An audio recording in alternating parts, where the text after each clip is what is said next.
In West Africa, where I live, there are over 60 million small-scale farmers. The farmers I work with every day are hardworking, resilient, joyful people who'll do anything to help their children have a better life for the future, just like my parents did for my brother and me growing up in the Caribbean. Collectively, small-scale farmers are the largest group of people living in poverty today, and many go hungry each year because they don't grow enough to eat.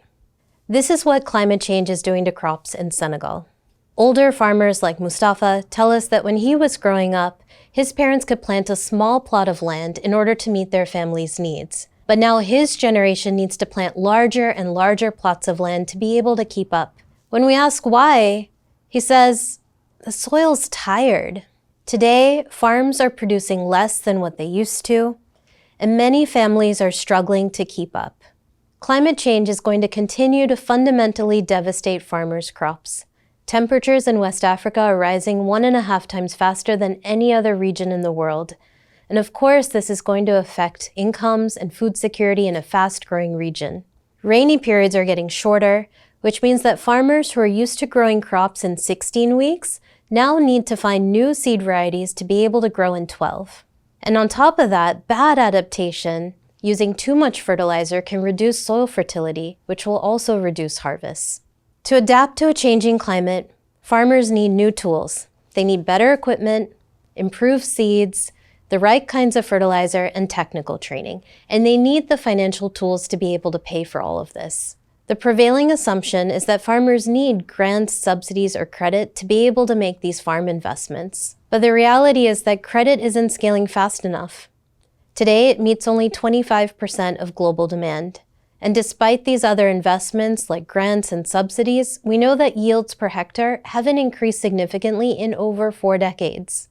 To adapt to a changing planet, every year at planting time, farmers need to invest $50 to $100 to buy, for example, an improved package of sorghum seeds, the right kinds of fertilizer, and insurance to protect them against the worst impacts of climate change.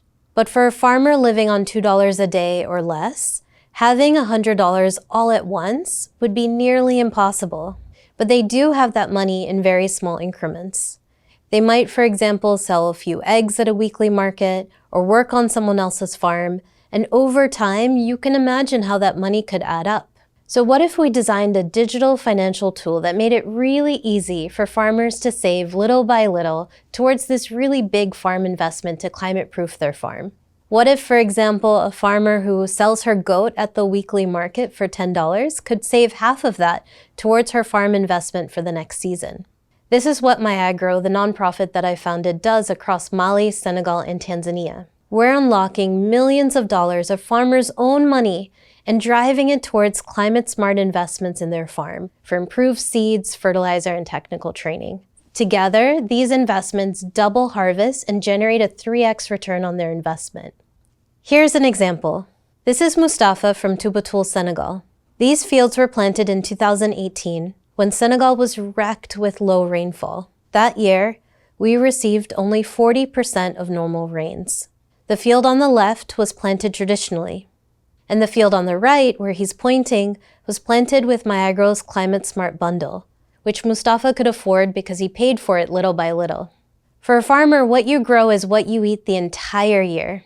And that year, his wife shared that it was only the farm planted with myAgro's Climate Smart package that enabled them to keep their kids in school and ensured there was food on the table.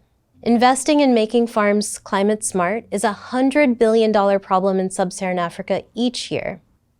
But that problem becomes so much more manageable if we break it down into small payments and think of farmers as customers instead of beneficiaries. While small-scale farmers like Mustafa did not create the problem of climate change, they are increasingly facing the devastating impacts. Our global, urgent challenge in the next decade is to help them make their farms climate resilient. So let's scale digital financial tools designed specifically for the working poor, like small payments, and make it affordable for farmers to adapt to climate change today.